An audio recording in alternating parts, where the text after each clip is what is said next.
கண்கள்.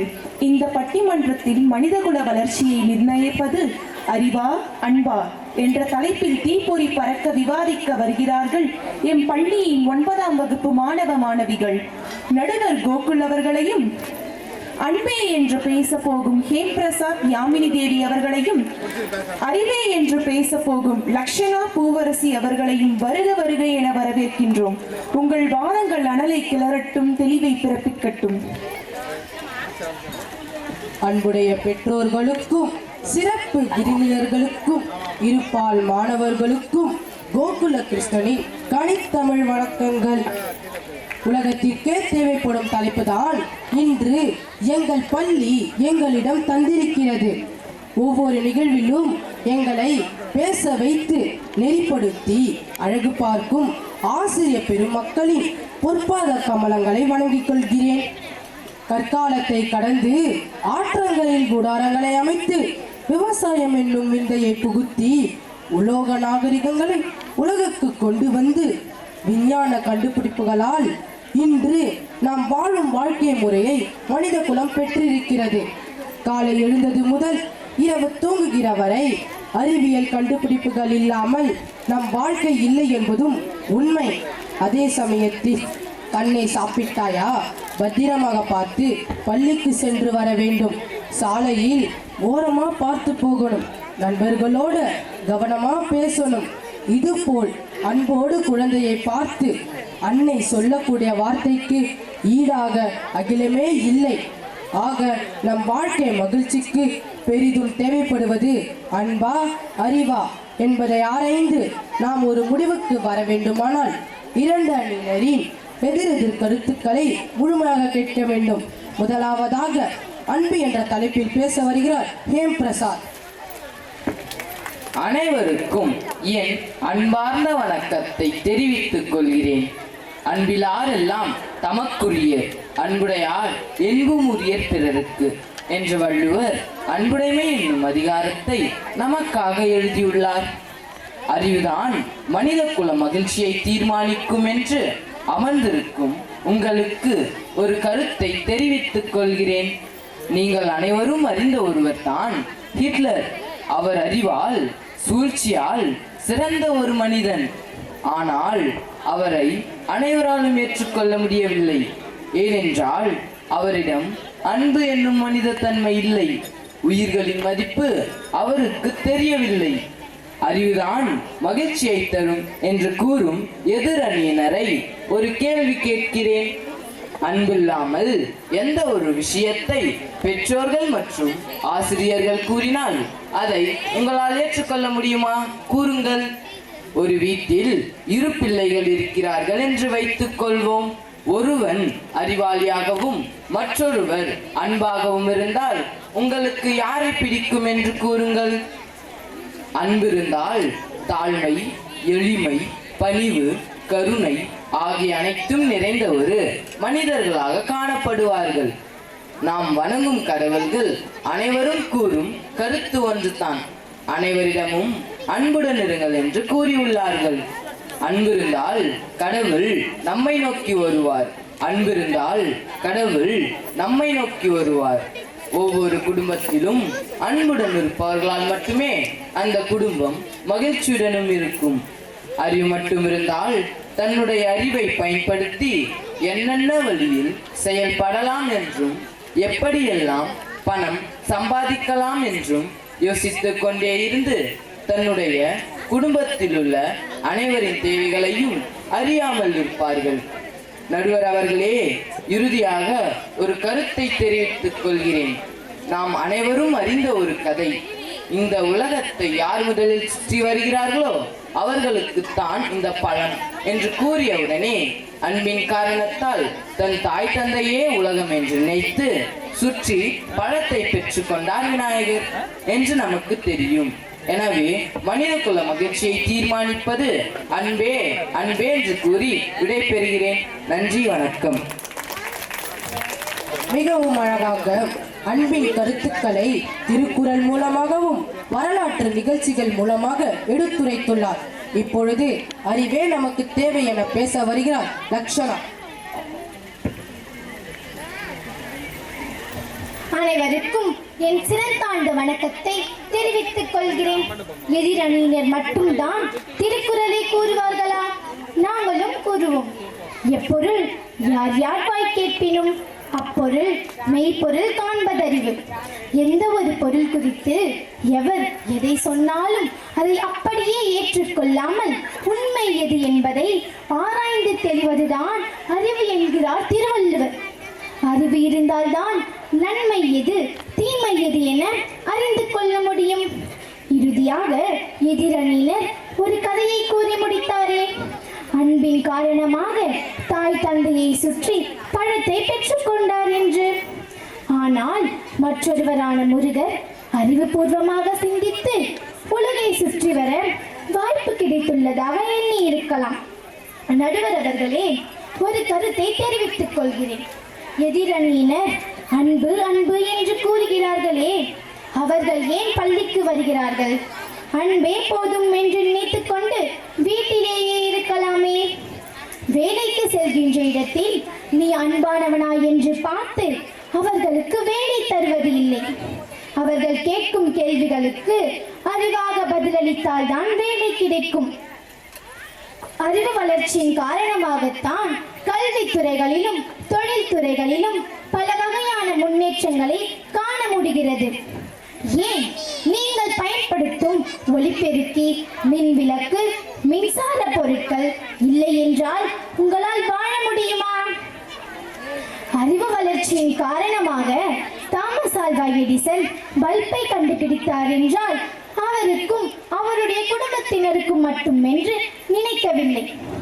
அப்படித்தான் அறிவில் சிறந்தவர்களாகிய ஒவ்வொருவரும் தனக்கே என்று நினைக்காமல் அனைவருக்கும் தேவை என்று நினைத்ததால் தான் பல வகையான பொருட்களை கண்டுபிடித்தார்கள். பெற்றோர்களை பார்த்து இந்த சமூகம் கேட்கும் முதல் கேள்வி, உன் பிள்ளைகள் என்ன படித்துள்ளார்கள், என்ன வேலை, எங்கே செய்கிறார்கள் என்று கேட்பார்களே தவிர உன் பிள்ளைகள் அன்பானவர்களா என்று கேட்க மாட்டார்கள். குடும்பத்தை அறிவுடையவரால் மட்டுமே நல்வழியில் நடத்த முடியும். ஒரு நாடு வளர்ந்த நாடு என்று எப்படி கூறுகிறார்கள்? அந்நாட்டில் உள்ள மக்கள் அனைவரும் அன்பானவர்களாக இருக்கின்றார்கள். அதனால் வளர்ந்த நாடு என்று கூறுவார்களா? இல்லை. அந்நாடு தொழில் வளர்ச்சி, பொருளாதாரத்தில் அறிவால் சிறந்த மேதைகள் இருப்பதினால் மட்டுமே அந்த நாடு வளர்ந்த நாடாக கருதப்படும். எனவே மனிதகுல மகிழ்ச்சியை மகிழ்விப்பது அறிவே என்று கூறி வாய்ப்புக்கு நன்றி தெரிவித்து உங்களிடமிருந்து விடை பெறுகிறேன். நன்றி, வணக்கம்.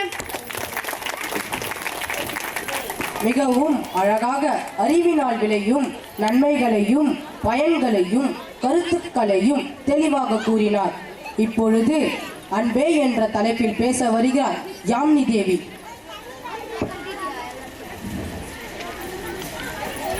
அனைவருக்கும் என் அன்பு கலந்த பணிவான வணக்கத்தை தெரிவித்துக் கொள்கிறேன். நடுவர் அவர்களே, எதிரணியினர் முதலில் கூறிய வார்த்தை என்ன?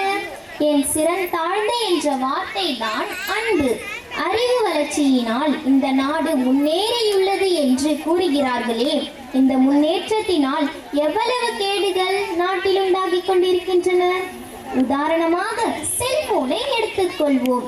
இந்த ஒரே ஒரு பொருளின் மூலம் எவ்வளவு பாதிப்பு ஏற்படுகின்றன. இந்த நவீன கருவிகள் இல்லாத இருந்த போது ஒரு குடும்பத்தில் உள்ள அனைவரும் ஒன்றாக நேரத்தை செலவிட்டனர். அன்புடன் ஒருவருடன் ஒருவர் பேசினர். ஆனால் இன்று வீட்டிலேயே இருந்தாலும் ஒருவர் ஒருவருடன் பேசுவதில்லை. நேரம் கிடைக்கும் போது செல்போனுடன் பேசிக் கொண்டிருக்கிறார்கள். நடுவர் அவர்களே, ஔவையார் அதியமான் கதை நாம் அனைவரும் அறிந்த ஒன்றுதான். யாருக்கும் கிடைக்காத அபூர்வமாய் கிடைத்த அந்த கனியை தன்னுடைய அன்பின் காரணமாக ஔவையாருக்கு தருகிறார். இதுதான் அன்பு. ஒரு கதையை சொல்லி இந்த உரையை முடிக்கின்றேன். ஒரு தகப்பன் தன் மகனுக்கு ஒரு கடிதம் எழுதினார். அதில், நீ பிறக்கும் போது மருத்துவ செலவிற்காக நான் வைத்திருந்த பொன் பொருளை இழந்தேன். நீ கல்லூரியில் சேரும் போது நிலத்தை இழந்தேன். நீ வேலைக்காக வெளிநாடு செல்லும் போது என் வீட்டையே இழந்தேன். ஆனால் நீ அறிவு நிறைந்த ஒரு பெரும் மனிதனாக காணப்படுகிறாய். நீயோ மாட மாளிகையில் வாழ்கின்றாய், நானோ முதியோர் இல்லத்தில் வாழ்கிறேன். அன்பின் காரணமாக என்னிடத்தில் இருந்த எல்லாவற்றையும் இழந்தேன். நீ அறிவுடன் இருக்கும்போது உன் தகப்பனை மறந்துவிட்டாய் என்று கண்ணீர் மல்க கடிதம் எழுதினார். நடுவர் அவர்களே, அறிவு பிறரை தோற்கடித்து மகிழும், ஆனால் அன்பு பிறரிடத்தில் தோற்று மகிழும். எனவே மனித குல மகிழ்ச்சியை தீர்மானிப்பது அன்பே. அன்பு இருந்தால் அறிவு தானாக வரும் என்று கூறி இந்த வாய்ப்பு கொடுத்த அனைவருக்கும் நன்றி கூறி விடைபெறுகிறேன். மிகவும் அழகாக ஒரு தகப்பனின் அன்பை குறித்து பேசினார். இப்பொழுது அறிவே என்று பேச வருகிறார் பூவரசி. அனைவருக்கும் என் வணக்கத்தை தெரிவித்துக் கொள்கிறேன். குடும்பத்தில், சமுதாயத்தில் அன்பு என்று பேசிக் கொண்டிருக்கிறார்களே, முதலாவது பெற்றோர்களிடையே சமமாக பிள்ளைகளிடம் அன்பு செலுத்துகிறார்களா? இல்லை. அப்படி செலுத்தி இருந்தால் இந்த சட்டம் எதற்காக எழுதப்பட்டது? பெண்களுக்கும் சொத்தில் சம உரிமை என்ற சட்டம் ஏன் இயற்றப்பட்டது? குடும்பத்திலும் அன்பை சமமாக காட்டுவதில்லை. நடுவர் அவர்களே, ஒரு கோயிலை கட்டினால் இந்துக்கள் சந்தோஷப்படுவார்கள், ஒரு தேவாலயத்தை கட்டினால் கிறிஸ்துவர்கள் சந்தோஷப்படுவார்கள், ஒரு மசூதியை கட்டினால் இஸ்லாமியர்கள் சந்தோஷப்படுவார்கள். ஆனால் அறிவை வளர்க்கக்கூடிய ஒரு பள்ளியை கட்டினால் இந்த மூவரும் சந்தோஷப்படுவார்கள். அன்பை வைத்துக் கொண்டு ஒரு பொருளை உங்களால் வாங்க முடியுமா? நடுவர் அவர்களே, எதிரணியினர் கூறினாரே, அன்பு பிறரிடத்தில் தோற்று மகிழும் என்று சொல்வதற்கும் கூட அறிவு வேண்டும் அல்லவா? ஒருவர் அன்புடன் இருந்தால் தன்னுடைய குடும்பம், உறவினர்கள் மற்றும் அந்த ஊரில் உள்ளவர்களுக்கு மட்டும்தான் அவரை தெரியும். ஆனால் அறிவால் சிறந்த ஒரு மனிதரை இந்த உலகம் முழுவதும் அறிந்தவராய் காணப்படுவார். அன்பே மனித குல மகிழ்ச்சியை தீர்மானிக்கும் என்று கூறும் எதிரணியினரிடம் ஒரு கேள்வி கேட்கிறேன். உங்க வீட்டில் அறிவு வளர்ச்சியின் காரணமாக கண்டுபிடித்த கருவிகள், பொருட்கள் இல்லை என்று சொல்லுங்கள் பார்க்கலாம். சொல்ல முடியாது. ஏனென்றால் தூக்கத்தில் இருந்து விழிப்பதற்கு கூட நாம் அலாரம் என்ற ஓசையை பயன்படுத்துகிறோம். காலை முதல் இரவு தூங்கும் வரை குடும்பத்திற்கு தேவையான பொருட்கள் அனைத்தும் அறிவின் காரணமாகத்தான் கண்டுபிடிக்கப்பட்டது. இதை உங்களால் மறுக்க முடியுமா? பிற உயிர்களிடம் இருந்து மனிதனை வேறுபடுத்தி காட்டுவது ஆறாம் அறிவாகிய பகுத்தறிவே. ஆகவே மனித குல மகிழ்ச்சியை தீர்மானிப்பது அறிவே என்று கூறி விடை பெறுகிறேன். நன்றி, வணக்கம். மிகவும் அழகாக பேசினார். இப்பொழுது பட்டிமன்றம் தீர்ப்பு என்ற பகுதிக்கு வந்துள்ளது. குழுமை இருக்கும் பெற்றோர்களே, அறிவு என்று பேசுபவர்களையும் ரசித்தீர்கள், அன்பு என்று பேசுபவர்களையும் ரசித்தீர்கள். மிக சிறப்பாக தத்தம் கருத்துக்களை வெளிப்படுத்தி உள்ளார்கள். மனித தீர்ப்பு என்ற பகுதிக்கு இப்பொழுது பட்டிமன்றம் வந்திருக்கிறது. மனித பிறப்பில் மட்டுமல்ல, கடவுளின் படைப்பில் பறவை இனங்கள், கால்நடைகள் போன்ற எல்லா ஜீவராசிகளுக்குள்ளும் அறிவு சார்ந்த செயல்பாடும் இருக்கிறது, அன்பு சார்ந்த செயல்பாடும் இருக்கிறது. இரவை பகலாக்க வேண்டும் என்று எடிசன் நினைத்ததால் மின்சார விளக்கு இந்த உலகத்திற்கு வந்தது. பறவை போன்று பறக்க வேண்டும் என்று ரைட் சகோதரர்கள் நினைத்ததால் வானூர்தி பிறந்தது. இப்படி ஒவ்வொரு கண்டுபிடிப்புகளும் நம்மை மகிழ்ச்சியில் ஆழ்த்துவதாக இருக்கிறது. அயல் நாட்டில் பணிபுரியும் மகனின் முகத்தை பார்த்து ஸ்மார்ட் போனில் பேசுகிற போது அறிவியல் கண்டுபிடிப்புகளும் அன்பு இருப்பதை கண்டுபிடிக்க முடிகிறது. உலக அரங்கில் எத்தனையோ சுனாமிகளை சந்தித்தும் கடும் உழைப்பால் நன்னிலையில் விளங்குகிறது ஜப்பான் நாடு. பல இயற்கை பேரழிவுகளை சந்தித்த பிறகும் எத்தனையோ நாடுகள் துளிர்ந்து வளர்ந்து வருகிறது. இப்படி அறிவின் பயன்பாட்டான கண்டுபிடிப்பு இல்லாமல் நான் இங்கு பேசிக் கொண்டிருக்கும் ஒளிபெருக்கு முதல் இரவு தூங்க போகும் பொழுது பொத்தானை அழுத்தி சுற்ற வைக்கும் மின்விசிறி வரை மனித குலத்திற்கு மகிழ்ச்சியை தரும். ஆகவே அனைத்து கண்டுபிடிப்புகளும் நமக்கு தேவை. மறுபக்கம் பார்த்தால் தலைப்பில் அன்பு என்ற அற்புதமான வார்த்தை கண்முன் நிற்கிறது. தூய அன்பு ஆக்கத்தை விரும்புமே தவிர அழிவை விரும்புவதில்லை. இதுதான் அன்பிற்கும் அறிவிற்கும் உள்ள மிகப்பெரிய வித்தியாசம். அறிவினால் ஆக்கமும் ஏற்படும், அழிவும் ஏற்படும். அன்பு அதை ஒத்துக்கொள்வதில்லை. ஆதி நாளில் மனிதர்கள் கம்பெடுத்தும் வேலெடுத்தும் வாளெடுத்தும் போர் புரிந்தனர். அதுவும் அன்பின் குறைபாடே. ஜப்பானில் ஹீரோஷிமா நாகசாகி என்னும் இடத்தில் தொடங்கிய அணு ஆயுத கலாச்சாரம் இன்று வரை இஸ்ரேலிலும் ஈரானிலும் வெடித்துக் கொண்டிருக்கின்றன. மனிதர் நோக மனிதர் பேசும் வழக்கும், மனிதர் நோக மனிதர் பார்க்கும் வழக்கும் கூடாது என்று எண்ணினானே என் தமிழ் கவிஞன். அவன் பாதம் தொட்டு வணங்க நான் கடமைப்பட்டிருக்கேன். உலகில் இன்று இருக்கும் விஞ்ஞானிகள் உலகையே பஸ்மமாக்கும் அளவிற்கு நாங்கள் அணுகுண்டுகளை தயார் செய்து வைத்திருக்கிறோம் என்று சொல்வது நம் காதுகளில் விழுகிறது.